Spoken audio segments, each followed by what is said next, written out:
It's Stephanie here today with my April wrap-up. Now, in the month of April, I read 9 books, and let's face it, a big chunk of that was because of Genreathon, so I am really happy that I participated. It was my first ever readathon, and I was definitely not disappointed. And at the end of the video, I'll be talking about a birthday surprise I got earlier today. My birthday is on Wednesday, but I got a package and it made me really happy, and I'm really excited to share it with you guys. The first book I finished this month was actually one I got from NetGalley, and that is Cruel Beautiful World by Caroline Levitt. The story takes place in the late 60s, and the main plot is a 16-year-old girl named Lucy Gold runs away with her high school teacher. And she leaves basically her adopted mother and older sister to try to figure out what happened to her. There's a lot of things I liked about this book. Number one, that this book took place in the late 60s, and the book very much felt that way. It felt like it took place around that time period without the author constantly needing to make reference to events that happened in the late 60s or talking about who's president or things like that. The book just definitely had that hazy kind of feel to it. I also really enjoyed the chapters that were from Lucy's point of view. I thought she did a really good job of capturing her teenage naivety and idealism, and then her disillusionment with the whole situation when she finds out that this impulsive decision that she made was not as great as she thought it was going to be.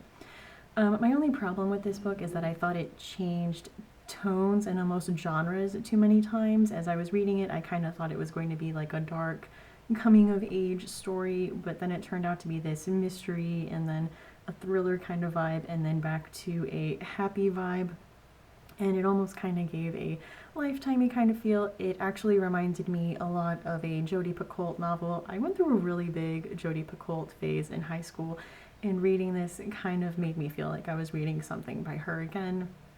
Not in a bad way. If you're a Jodi Picoult fan, I definitely think you should check this book out. I really enjoyed it. For most of the time, especially the first half, I really enjoyed.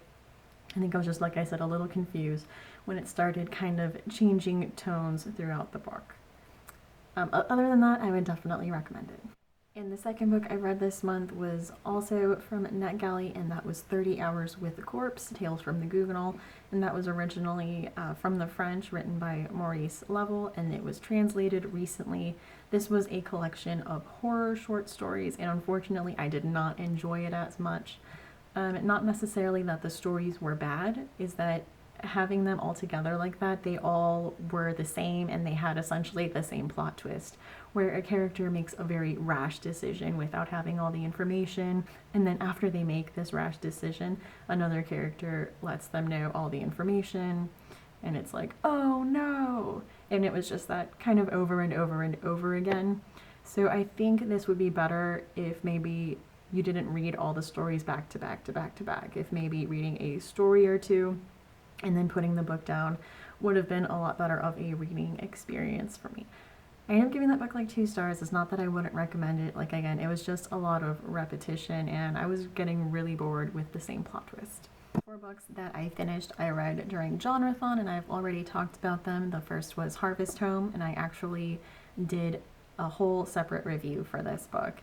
It was really good. I really enjoyed it. My only issue with it was that nothing really happened until the last 100 pages of the book, and it was a 400-page book, so it was 300 pages of just like waiting for something to happen. But other than that, I really enjoyed the book. The next 3 I talked about during my Genreathon wrap, and the 3 books were The Sweetness at the Bottom of the Pie, and that is the first in the Flavia Deleuze series by Alan Bradley. I also finished Fried Green Tomatoes at the Whistle Stop Cafe by Fanny Flagg, and then I finished it off with another NetGalley book, and that was The Many Selves of Catherine North by Emma Jean.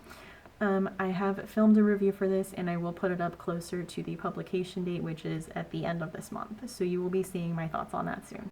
And the next book I read, I did as a buddy read with Maddie over at the Maddie Hatter, and that was Hell House by Richard Matheson. I didn't think I was familiar with Richard Matheson's work, but it turns out I'm a lot more familiar with his work that's been adapted to film, such as I Am Legend and Stir of Echoes.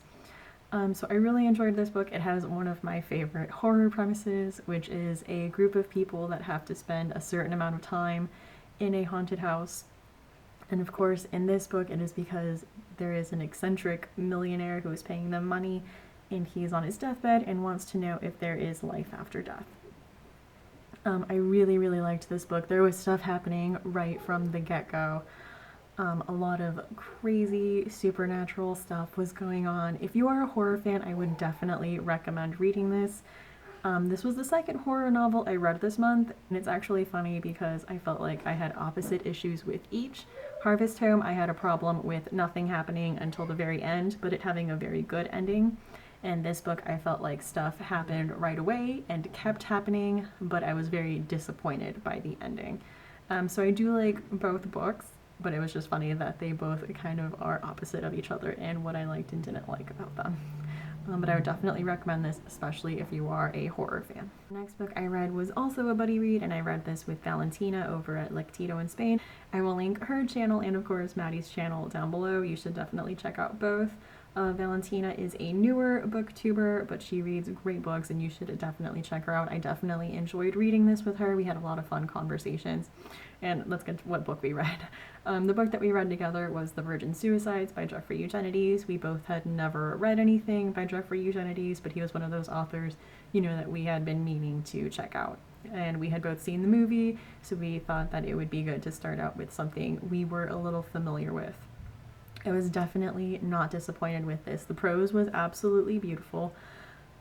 It really didn't matter that I had seen the movie because it is one of those stories that tells you at the beginning what the ending is going to be. It is more about the writing and the atmosphere than necessarily the plot or the ending.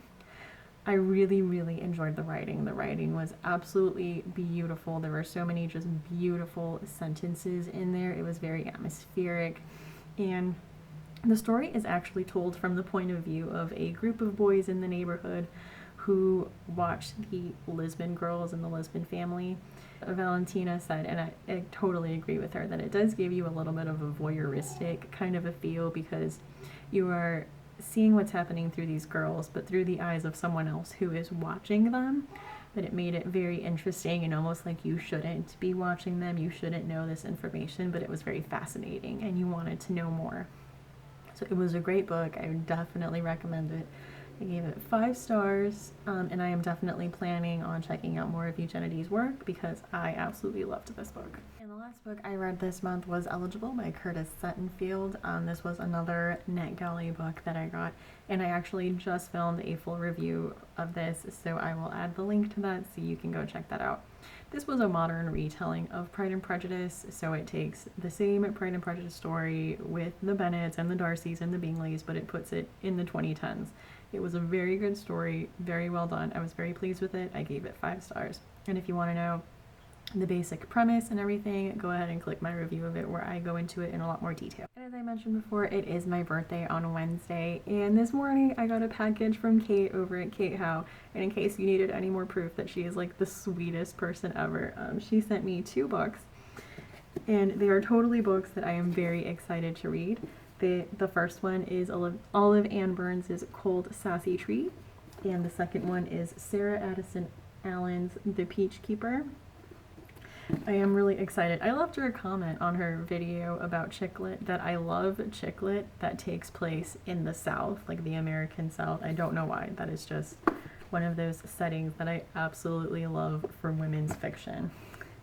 And this looks like it is about a families with a girl struggling with her family's fall from grace ages ago, and it takes place in North Carolina, and it has some magical realism in it, which I also absolutely love, so I'm really looking forward to reading this. And this looks like it is funny and takes place in Georgia, and it says that it is a really hilarious look at small town life in the South, which is what I absolutely love. So I'm really looking forward to reading this. Thank you so much, Kate. I really, really appreciate it. So again, thanks for watching, and I hope to see you again soon.